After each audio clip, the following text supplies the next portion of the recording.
Good morning, class. It's me Shahana Parveen, your science teacher here to continue chapter number 16 night sky. बेटा हम इसमें पढ़ने वाले हैं कि जितनी भी सेलेस्टियल बॉडीज़ होती हैं, हम गैलेक्सीज़ के बारे में पढ़ने वाले हैं इसमें, ठीक है। और हम फेजेस ऑफ द मून पढ़ने वाले हैं, तो ये सब पढ़ेंगे हम इसके अंदर। On a dark and clear night we can see many brighter celestial object in the sky. हमें रात के में अंधेरे में, ठीक है, क्या दिखाई देता है? बहुत सारी चमकती हुई सेलेस्टियल बॉडीज दिखाई देती है स्काई में। And moon is the brightest of all. हमें दिखाई देता है कि मून सबसे ज़्यादा तेज चमकता है रात में। Stars and planets are also bright specks. Stars और प्लैनेट्स भी चमकते हैं, लेकिन वो इतने नहीं चमकते हैं, right. Some bright specks that we see in the night sky could actually be a vast collection of stars. जो हमें दिखाई देते हैं रात में चमकते हुए, वो ज़्यादातर क्या होते हैं? स्टार्स होते हैं, dust and gas held together by gravity, ठीक है। स्टार्स होते हैं, कुछ डस्ट होती है, कुछ गैसेस होती हैं जो ग्रेविटी के थ्रू हेल्ड होती हैं। And these are called galaxies, और इन्हीं को हम गैलेक्सीज कहते हैं। And if we observe these specks of light closely, अगर हम इन्हें स्पेक्स ऑफ लाइट को क्लोजली देखते हैं, we find that some of them twinkle and some give a very steady light. कुछ तो ट्विंकल करते रहते हैं, मतलब टिमटे मारते रहते हैं, और कुछ हमें स्टेडी लाइट कंटिन्यूस चमकते रहते हैं। And the object that twinkle are stars and those that do not are planet. जो ट्विंकल करते हैं, जो जो जगमगाते रहते हैं, वो स्टार्स होते हैं, और जो ऐसा नहीं करते हैं वो प्लैनेट होते हैं। हम बात करते हैं मून की। मून क्या है? Moon is round in shape, but shape of the moon continuously change, ठीक है। वैसे तो शेप में राउंड होता है, लेकिन ये इसकी जो फेजेस हैं वो कंटिन्यूसली चेंज होती रहती है। इसकी जो शेप है हमें जो दिखाई देती है, वो विजिबिलिटी वो चेंज होती रहती है। ऐसा क्यों होता है बेटा? The day on which the whole disc of the moon is visible known as the full moon day. जब हमें पूरी होल डिस्क दिखाई देती है, उसे हम फुल मून कहते हैं। And thereafter every night the size of the moon appears to become thinner and thinner. और इसीलिए हमें हर रात जो है कैसा दिखाई देता है? पतला होता चला जाता है चांद, आप सभी ने देखा है। On the 15 day the moon is not visible, ठीक है। 15 जो 15 डे होता है मून का, उसमें मून विजिबल नहीं होता है, जिसे अमावस्या कहा जाता है हिंदी में। And this day is known as a crescent moon. उस मून को हम क्या कहते हैं? क्रिसेंट मून कहते हैं, ठीक है। And then again the moon grows larger every day. और उसके बाद फिर से ये बड़ा होता हुआ हमें दिखाई देता है। On the 15 day once again we get a full view of the moon. 15 day पे हमें फिर से एक फुल मून दिखाई देता है। And the very shape of the bright part of the moon as seen during a month are called phases of the moon, ठीक है। पूरे मंथ हमें जो दिखाई देती रहती है, अलग अलग अलग अलग शेप के दिखाई देते हैं मून, उसको हम फेजेस ऑफ द मून कहते हैं। देखिए ऐसा होता क्यों है? As you know that moon does not have their own light. Moon की अपनी कोई लाइट नहीं होती है। Whereas sun and stars have their own light, बल्कि सन और स्टार्स की अपनी लाइट होती है। We see the moon because the sunlight falling on it gets reflected towards us. हमें पता है जो सनलाइट से ये लाइट लेता है, वही हमें हमारी ओर रिफ्लेक्ट करता है, right. We therefore see only that part of the moon from which the light of the sun is reflected toward us। तो इसीलिए हम मून का सिर्फ वो फेस देख सकते हैं जो हमें हमारी ओर रिफ्लेक्टेड हुआ है, जिसने सनलाइट को एब्जॉर्ब किया था, वही हमें रिफ्लेक्ट कर सकते हैं रात में। इसीलिए हमें फेजेस दिखाई देती हैं। देखिए ये सन दिखाया गया है ऑरेंज कलर का, ये डे है, ये नाइट है। डे क्यों कहा जा रहा है? डे लाइट में ये सन से जो भी रेज हैं उनको एब्जॉर्ब कर रहा है, और रात में रिफ्लेक्ट कर देता है उस लाइट को। Moon is only one natural satellite. अगर हम नेचुरल सैटेलाइट की बात करें, वो सिर्फ मून ही है। अकेला मून ऐसा है जो नेचुरल सैटेलाइट है। वो किसकी है? नेचुरल सैटेलाइट अर्थ की। तो surface of the moon is dusty and barren. जो सरफेस है मून की, वो डस्टी और बैरन है। देखो सरफेस ऑफ द मून आपको पिक्चर में दिखाई दे रही है, ठीक है। वहाँ पर ग्रेविटी नहीं है, वहाँ पर कोई एटमोसफेयर नहीं है, ठीक है। There are many craters of different size के वहाँ क्रेटर्स भी हैं। And it has also a large number of steep and high mountains. Steeps भी हैं, हाई माउंटेन्स भी हैं वहाँ पर। And some of these are as high mountain as on the earth. इतने बड़े बड़े, इतने ऊंचे ऊंचे पहाड़ हैं जितने यहाँ पर हैं हमारी अर्थ पर। And there is no atmosphere on the moon. वहाँ पर कोई एटमोसफेयर भी नहीं है। और ग्रेविटी कितनी है? अगर हम देखा जाए तो 1/6 है। कंपैरिजन में देखा जाए हमारी अर्थ के कंपैरिजन में, तो 1/6 ग्रेविटी मून पर पाई जाती है। देखो एस्ट्रोनॉट जो मून पर गए हैं उनको दिखाई दे रहे हैं यहाँ पर। एक अमेरिकन एस्ट्रोनॉट थे जिनका नाम था Neil Armstrong, landed on the moon for the first time in July 21 1969 में ये फर्स्ट टाइम लैंड पर उस पर गए थे मून पर। And he was followed Edwin Aldrin, है ना, और उनके साथ कौन गए थे? एडविन एल्ड्रिन गए थे। यहाँ देखो इस पिक्चर में दिखाई दे रहा है,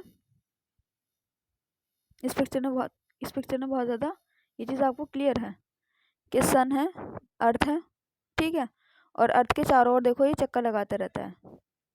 सन के चारों ओर कौन चक्कर लगाता है? हमारी अर्थ। और हमारी अर्थ के चारों ओर कौन चक्कर लगाता है? मून। ये चीज़ आपको पता है। The moon revolves around the earth. Moon जो है अर्थ के चारों ओर रिवॉल्व्स करता रहता है, अराउंड, है ना, and the earth revolves around, और हमारी जो अर्थ है वो सन के चारों ओर चक्कर लगाती रहती है। The moon completes one rotation on its axis as it completes one revolution around the earth. Moon जो है क्या कंप्लीट करता है? एक वन रोटेशन कंप्लीट करता है ऑन इट्स एक्सिस, अपनी ही दूरी पे भी वो चक्कर लगाता है ना, अपने ही जगह पर खड़े खड़े, कहते हैं ना, अपने ही, तो अपने ही रोटेशन भी पाया जाता है मून में और रिवॉल्यूशन भी पाया जाता है, one revolution around the earth. अब हम बात करते हैं स्टार्स की। There is a large number of stars in the sky. बहुत ज़्यादा नंबर में स्काई में स्टार्स पाए जाते हैं। स्टार्स क्या होती हैं? सेलेस्टियल ल्यूमिनस बॉडीज होती है। ल्यूमिनस क्यों? चमकती रहती हैं ये, which shines continuously, right. And the sun is also a star, ये तो सभी को पता है, sun is also a star. And many of the stars that we see are many times bigger than the sun. बहुत सारे stars इतने बड़े हैं वो सन से भी बड़े हैं, but these look very small in size. क्यों बहुत ज़्यादा छोटे दिखाई देते हैं? हमें तो सन बड़ा दिखाई देता है, वो इसलिए क्योंकि वो बहुत ज़्यादा दूर है। Since the stars are very far away from us and the light reaching us from them is very dim. इसीलिए उनकी जो लाइट हम तक जो पहुँचती है वो बहुत ज़्यादा डिम पहुँचती हैं। And this light comes through many different layers of the air. और ये लाइट जो है बहुत सारी लेयर्स जो होती हैं एटमॉस्फेयर की, उनसे क्रॉस कर कर आती है। And due to refraction star seems to be twinkling. और पूछा जाता है कि किसकी वजह से स्टार्स ट्विंकल होते हुए दिखाई देते हैं, तो बेटा वो रिफ्रैक्शन होता है, ठीक है ना। रिफ्रैक्शन आपको मैंने पहले ही पढ़ाया है। नेक्स्ट हम पढ़ते हैं एस्ट्रोनॉमिकल यूनिट जो होती है ना of the distance is light year.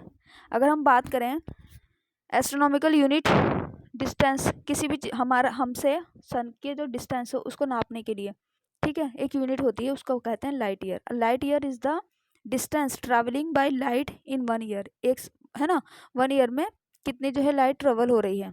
1 lighting year की बात करते हैं 3 × 10⁸ और 365 हमने डेज ले लिए, ठीक है।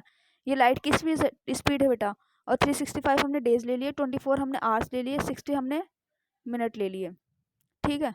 इनको हम मल्टीप्लाई कर देंगे तो 9.46 × 10⁻12 किलोमीटर।